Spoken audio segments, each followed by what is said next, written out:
The cold autumn wind swept down from the distant mountains, carrying with it the scent of pine and the promise of an early winter.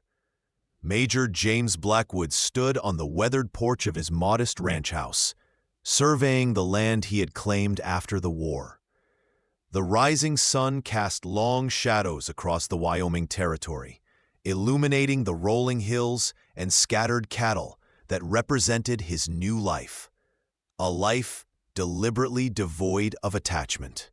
10 years had passed since Shiloh, where he'd lost not just his men, but his faith in anything worth fighting for. His weathered face, marked by a jagged scar running from temple to jaw, told the story of his military service, while his eyes, steel gray and unyielding, revealed the hardness that had settled in his soul. James took a long draw from his coffee, the hot liquid a sharp contrast to the chill that seemed permanently lodged in his chest. "Rider coming," called Eli, his ranch hand, a former Buffalo soldier who'd followed James west after their service ended. James nodded, setting down his cup on the porch railing as he squinted at the approaching figure. It was Tom Jenkins, the local shopkeeper and closest thing Redemption Creek had to a mayor. As the man dismounted, James could tell by his purposeful stride that this wasn't a social call. "Morning, Major," Jenkins said, removing his hat. "Town council meeting yesterday. We finally got approval for the schoolhouse. Construction starts next week." James offered a non-committal grunt. He'd contributed money to the project. A town needed education if it was to grow, but had little personal interest in such matters. "That's not why I'm here, though," Jenkins continued, shifting his weight uncomfortably. "The teacher arrived on yesterday's stage, Miss Charlotte Wilson from Boston.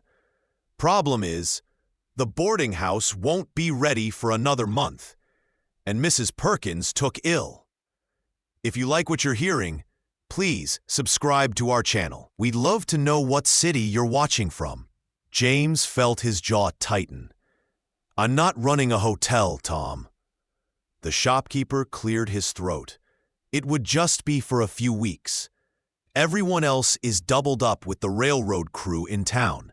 Your place is the only one with space." James turned away, focusing on the distant mountains. He'd built this ranch precisely to avoid entanglements, to create a fortress where memories couldn't find him. "The council would consider it a personal favor," Jenkins added.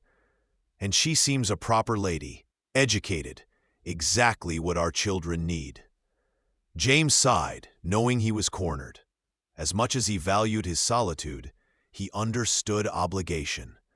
The town had welcomed him despite his past, despite the nightmares that sometimes woke him screaming. "Fine," he finally said, "but temporary. And she stays in the guest cabin. I don't want company in the main house." Jenkins nodded, relief washing over his face. "She'll be grateful. I'll bring her by this afternoon." As the shopkeeper mounted his horse, James already regretted his decision.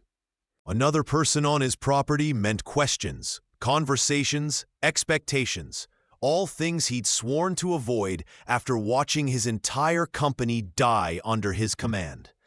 The afternoon brought dark clouds and the promise of rain when Jenkins's wagon appeared on the horizon. James stood stone-faced as it approached, mentally reinforcing the walls he'd built around himself. The wagon stopped, and Jenkins helped down a woman wearing a plain blue traveling dress, her posture straight as a ramrod. James felt something stir inside him, an unwelcome flicker of interest as she approached. Charlotte Wilson was not what he'd expected. No young, naive girl fresh from teaching college, but a woman perhaps 30 years old, with intelligent eyes that assessed him just as carefully as he studied her.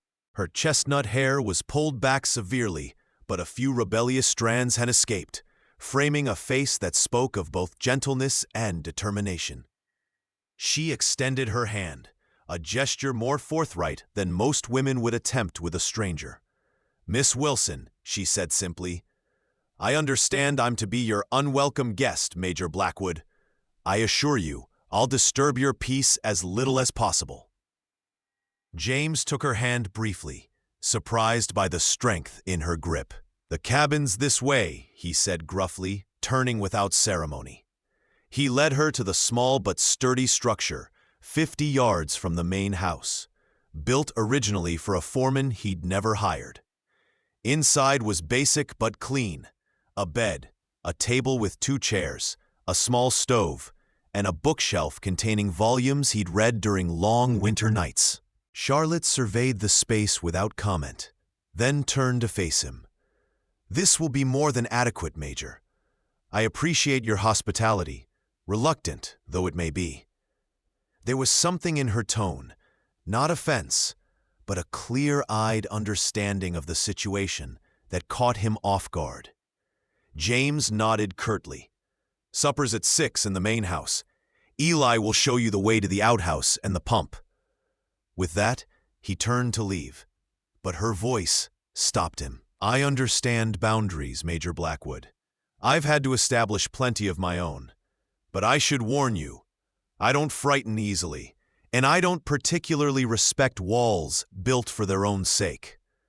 James stiffened, turning slowly to face her. No one in Redemption Creek spoke to him this way. His reputation as a decorated but damaged war veteran had ensured a respectful distance from everyone.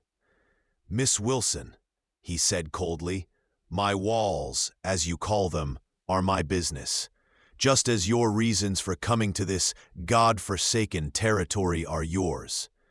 A slight smile touched her lips. "Fair enough, Major, but we're to be neighbors for a time. I prefer honest animosity to false politeness." With that parting shot, she turned her attention to unpacking her trunk, dismissing him from his own cabin. James stalked back to the main house, unsettled by the encounter. This woman was going to be trouble, not the flirtatious, simpering kind he could easily rebuff, but something far more dangerous, a person who saw too clearly. He resolved to have as little interaction with Charlotte Wilson as humanly possible during her stay, a decision that lasted precisely until supper time. The rain had started in earnest by the time Eli knocked on the cabin door to escort Charlotte to supper. James sat at the head of his table, uncomfortably aware of the dust he'd hastily wiped from surfaces unused to visitors. Charlotte entered, having changed into a simpler dress, her hair now fully contained in its proper arrangement. "Something smells wonderful," she said, nodding to Eli, who had prepared the meal. James gestured stiffly to the chair to his right. Silence hung heavy as Eli served roast beef and potatoes, broken only by the sound of rain on the roof and the occasional rumble of distant thunder. "How long have you been in Wyoming, Major?" Charlotte finally asked, cutting precisely into her meat. James considered ignoring the question, but basic courtesy won out. 8 years. He offered nothing more, but Charlotte seemed undeterred. "And before that, the war, I presume?" He set down his fork. "Miss Wilson, I don't discuss the war." Charlotte's eyes met his, unwavering. "I understand. My father returned from the war a different man. He never spoke of it either." Something in her tone, not pity, but simple recognition, made James look at her more carefully. "Your father served?" She nodded. "With the 20th Massachusetts. He survived Antietam, only to die of typhoid a year after returning home." James felt an unexpected kinship in that moment. Many soldiers had survived bullets, only to be claimed by disease. "I'm sorry for your loss," he said, the words rusty with disuse. Charlotte acknowledged this with a slight nod. "And I, for whatever you carry, Major." The simple statement, free of the usual morbid curiosity that accompanied mentions of his service, caught him off guard. Eli, sensing the shift in atmosphere, began clearing plates. "Will you have some coffee, Miss Wilson?" the ranch hand asked. "That would be lovely," she replied, her gaze still on James. "Perhaps the Major will join me on the porch. The rain has stopped, and I've always found evening air clarifying." Against his better judgment, James found himself on the porch with Charlotte as twilight settled over the land, the freshly washed world glistening in the last light of day. They sat in rocking chairs, coffee cups warming their hands against the cool evening. "You'll have your work cut out for you," James said, breaking the silence. "Some of these ranch children have never had formal schooling." Charlotte smiled slightly. "I've taught in mining camps in Colorado and logging communities in Oregon. I'm familiar with the challenges." James raised an eyebrow, reassessing the woman beside him. "Boston to mining camps is quite a journey." She nodded, looking out over the land. "Life rarely follows the paths we imagine for ourselves, Major. I suspect you understand that better than most." The observation struck too close to home, and James fell silent again, watching as the first stars appeared in the darkening sky. Charlotte didn't press for conversation, seeming content to sit quietly beside him, respecting the boundary he'd established, while somehow making him acutely aware of her presence. Morning brought clear skies, and the realization that Charlotte Wilson had disturbed more than just James's physical space. She had somehow breached the carefully constructed fortress of his routine. He found himself shaving more carefully, changing his shirt before riding into town on the pretext of supplies.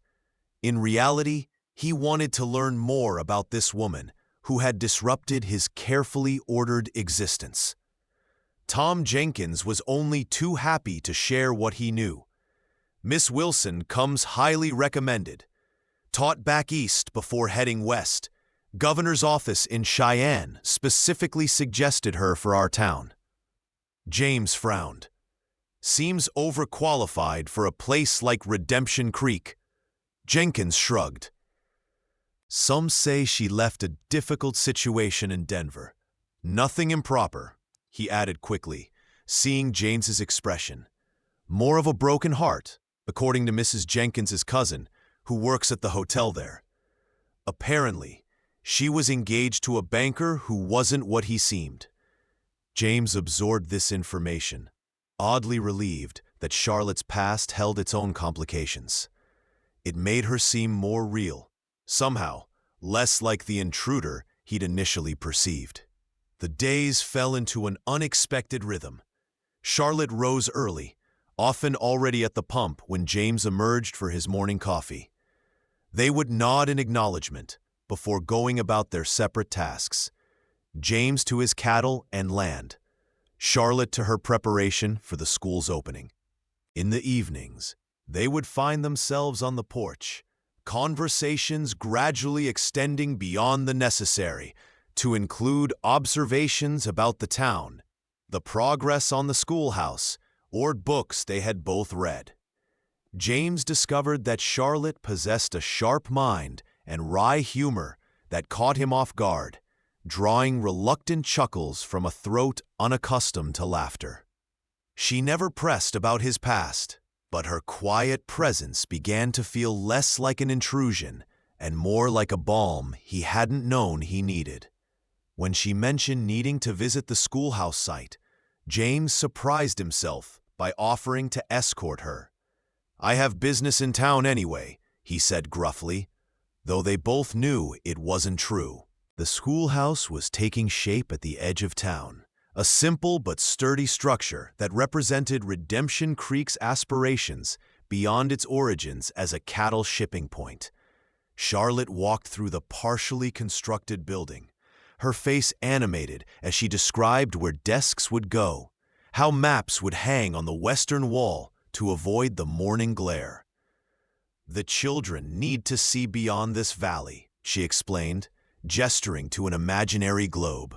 To understand, they're part of something larger. James watched her, struck by how she transformed the bare bones of the place with her vision. "You really believe education can make that much difference out here?" he asked, not mockingly, but with genuine curiosity. Charlotte turned to him, her eyes bright with conviction. "I believe it's the only thing that can, Major. Gold runs out. Cattle markets fluctuate. But knowledge, that's something that can never be taken away." As they rode back to the ranch, the setting sun painting the landscape in fiery hues, James found himself studying Charlotte's profile. In the golden light, her features seemed softer, the severity of her usual hairstyle relaxed by strands that had come loose during their ride. "Why teaching?" he asked suddenly. "A woman of your intelligence and background could have chosen an easier path." Charlotte considered the question, her hands steady on the reins. "After my father died, I saw how quickly circumstance can change everything. Education was my security, my independence. I wanted to give that same gift to others." She glanced at him. "We all have ways of making sense of the world after it disappoints us, Major. Teaching is mine." The simple honesty of her answer resonated with James.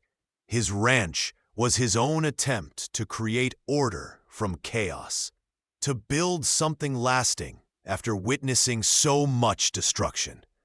2 weeks into Charlotte's stay, disaster struck in the form of a fierce autumn storm that swept through the valley, leaving destruction in its wake. James and Eli worked through the night to secure animals and repair damage to the outbuildings. Near dawn, as they struggled to reinforce the barn roof, a section of heavy timber broke loose. James shoved Eli clear, but couldn't move fast enough himself. The beam struck him across the shoulders, driving him to the muddy ground with crushing force. Pain exploded through his body as darkness edged his vision. He heard Eli shout as if from a great distance, then nothing. When consciousness returned, James found himself in his own bed, the concerned faces of Eli and Charlotte hovering above him. "Don't move," Charlotte commanded, her voice firm. "The doctor's been sent for, but it will be hours in this weather." James tried to speak, but only a groan escaped. "2 ribs broken for certain," Eli said. "Maybe worse internal damage." The next days passed in a haze of pain and fever, as James' body fought against the trauma. Through it all, Charlotte remained, changing bandages, spooning broth between his lips, bathing his face when fever took hold. In his more lucid moments, James was mortified by the intimacy of her care, but too weak to protest. During the worst night, when the doctor feared pneumonia might claim him, Charlotte sat by his bedside, reading aloud from the Odyssey, her voice a lifeline to which he clung as pain threatened to pull him under. "Always the fighter," she murmured, when his eyes flickered open at dawn, her cool hand resting briefly against his cheek. Something in her touch, in the genuine relief that softened her features, pierced through the armor James had maintained for so long. He wanted to speak, to thank her, but words failed him as exhaustion pulled him back into sleep. Recovery came slowly. As James regained his strength, he found himself both grateful for and unsettled by Charlotte's care. She had seen him at his most vulnerable, not just physically broken, but in the grip of nightmares that had him crying out names of long-dead soldiers, confessing fears he'd never spoken aloud. Rather than retreat from these revelations, she had met them with steady compassion, never questioning, but somehow acknowledging the weight he carried. One afternoon, As he sat propped up in a chair near the window, Charlotte brought him tea and sat opposite him. "The schoolhouse is finished," she said. "Classes begin next week." James nodded, feeling an unexpected pang at the reminder that her stay was nearing its end. "And the boarding house?" he asked, trying to keep his tone neutral. "Ready in 3 days," she confirmed, her eyes on her cup. A silence fell between them, heavy with things unsaid. "I never thanked you," James finally managed, his voice still rough from illness, "for what you did during my recovery." Charlotte looked up, her expression unreadable. "You would have done the same for anyone in need." James shook his head slowly. "No, I wouldn't have. That's the difference between us, Miss Wilson. You see worth in everyone. I stopped looking for it a long time ago." Charlotte set down her cup with deliberate care. "That's not true, James," she said, using his given name for the first time. "You just decided it was safer not to risk finding it and being disappointed again." The simple truth of her words left him speechless. She stood, smoothing her skirt. "Rest now. I'll bring your dinner later." As she reached the door, James found his voice. "Charlotte," he called softly. She paused, looking back. "Thank you for seeing what I tried to hide." A gentle smile touched her lips. "Some things can't be hidden from those who know how to look, Major." The day of Charlotte's departure arrived with clear skies and a bittersweet tension that hung in the air. James, now able to move with only occasional winces, insisted on driving her to town himself. They loaded her trunk onto the wagon in silence, each acutely aware of the shifting nature of what had grown between them. As they approached Redemption Creek, Charlotte finally broke the silence. "I've been offered a permanent position," she said.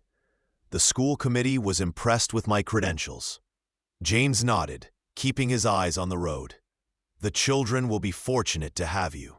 He wanted to say more, that he would miss their evening conversations, that his home would feel emptier without her presence. But the words stuck in his throat. Years of guarding against loss had left him unable to express what was painfully clear in his heart. They reached the boarding house too quickly. James helped unload her trunk, nodding to the proprietress who came to welcome her new tenant.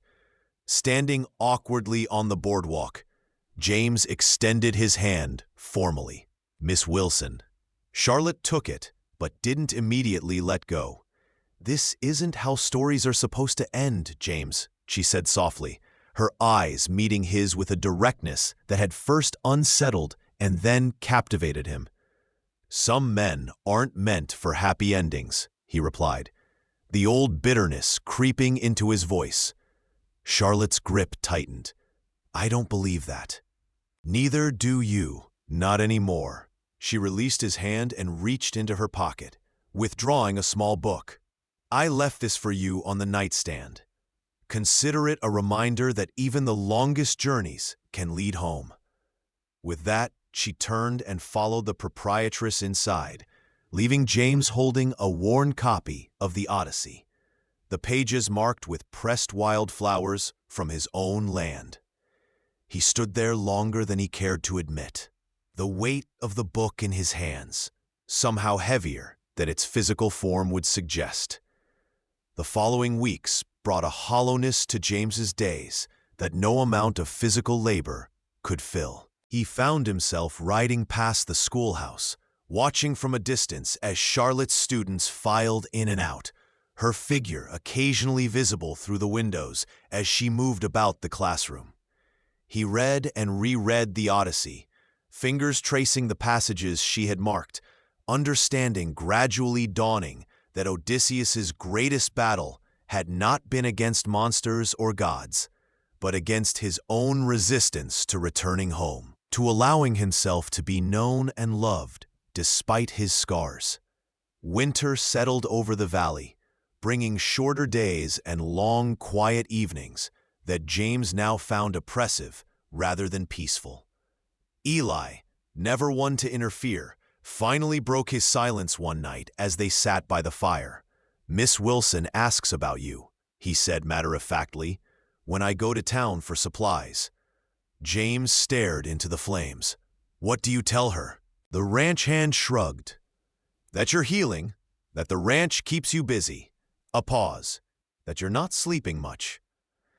The Christmas social at the schoolhouse was not an event James would normally attend, but he found himself cleaning his best shirt and polishing his boots nonetheless.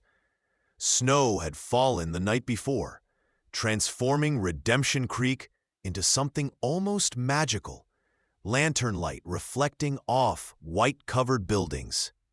James tied his horse at the hitching post, the sound of piano music and laughter spilling from the schoolhouse doors. Inside, the room was decorated with paper chains and pine boughs, children running between clusters of adults who balanced plates of food and cups of punch. James stood awkwardly near the door until Charlotte spotted him. She wore a dress he hadn't seen before, deep green that brought out the auburn highlights in her hair, which was arranged more softly than her usual severe style. "Major Blackwood," she said, approaching with a smile that reached her eyes. "I didn't expect to see you here." "I thought I should see what my tax money helped build," he replied, attempting gruffness, but failing as his lips curved into a responding smile. Charlotte laughed, a sound he had missed more than he cared to admit. "Well, you've arrived just in time. The children are about to perform their recitation." She guided him to a seat, her hand briefly touching his arm, a simple contact that nonetheless sent warmth through him. The evening passed in a blur of performances, conversations with townspeople who seemed surprised but pleased by his presence, and moments when he would look up to find Charlotte watching him, her expression thoughtful. As the gathering wound down, she approached again. "Would you walk me home, Major?" she asked. "The night is clear, and I think we both could use some air." Outside, the stars hung brilliant in the black sky, their breath forming clouds in the frigid air. They walked in comfortable silence until reaching the boarding house porch. Charlotte turned to face him, snowflakes catching in her hair. "I've missed our conversations, James," she said simply. He nodded, suddenly finding it difficult to speak. "I finished the book," he finally managed. "Your book." Her eyes softened. "And what did you think of Odysseus's journey?" James took a deep breath, the cold air sharp in his lungs. "I think that sometimes the hardest voyage is the one that leads us back to ourselves." He paused, gathering courage. "You were right, what you said about walls built for their own sake. Mine kept out pain, but they kept out everything else too." Charlotte's eyes shone in the moonlight. "And now?" she asked softly. James reached out slowly, giving her time to step away if she wished, and brushed a snowflake from her cheek. "Now I find myself wondering if some risks might be worth taking after all." Spring came early to Wyoming that year, bringing new grass that carpeted the hills in vibrant green. On a ridge overlooking the valley, James and Charlotte sat side by side on horseback, surveying the land that had become home to them both. "The school board approved my proposal," Charlotte said, excitement coloring her voice. "We'll have a proper library by fall, with books from back east." James smiled, reaching across to take her hand. "I'm proud of you. This town doesn't know how lucky it is." Charlotte intertwined her fingers with his, a gesture that had become familiar over the winter months of cautious courtship. "I think they're beginning to understand. Mrs. Jenkins told me yesterday she never thought she'd see Major Blackwood judging a spelling bee." James laughed, the sound no longer foreign to his throat. Life has a way of changing course when you least expect it.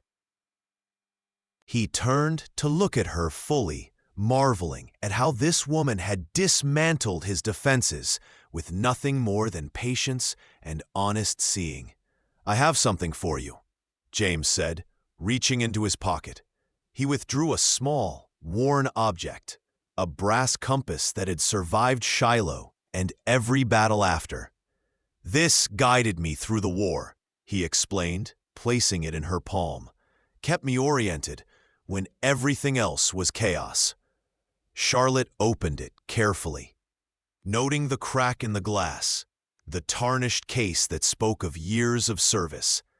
"James, I can't take this," she began, but he shook his head.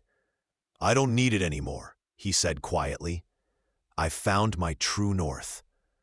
The simple declaration hung in the air between them, more powerful than any elaborate profession. Charlotte closed her fingers around the compass, then leaned across the space between their horses. James met her halfway, their lips coming together in a kiss that held both tenderness and promise. As they parted, Charlotte smiled. "For a man who swore never to love again, Major Blackwood, you've become remarkably adept at it."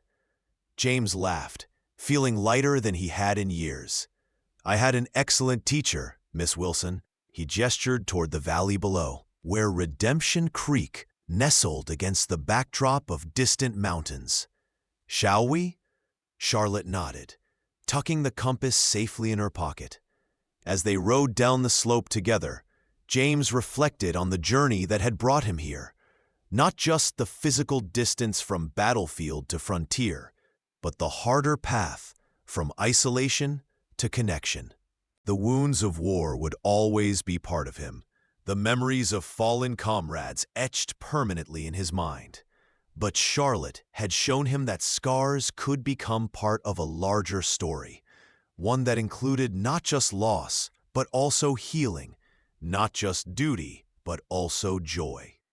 The soldier who had sworn never to love had found in a schoolteacher's patient touch not weakness, but unexpected strength, the courage to build something new from the ashes of the past. If you like this story, please like this video, subscribe to the channel, and share your impressions of this story in the comments. To listen to the next story, click on the box on the left.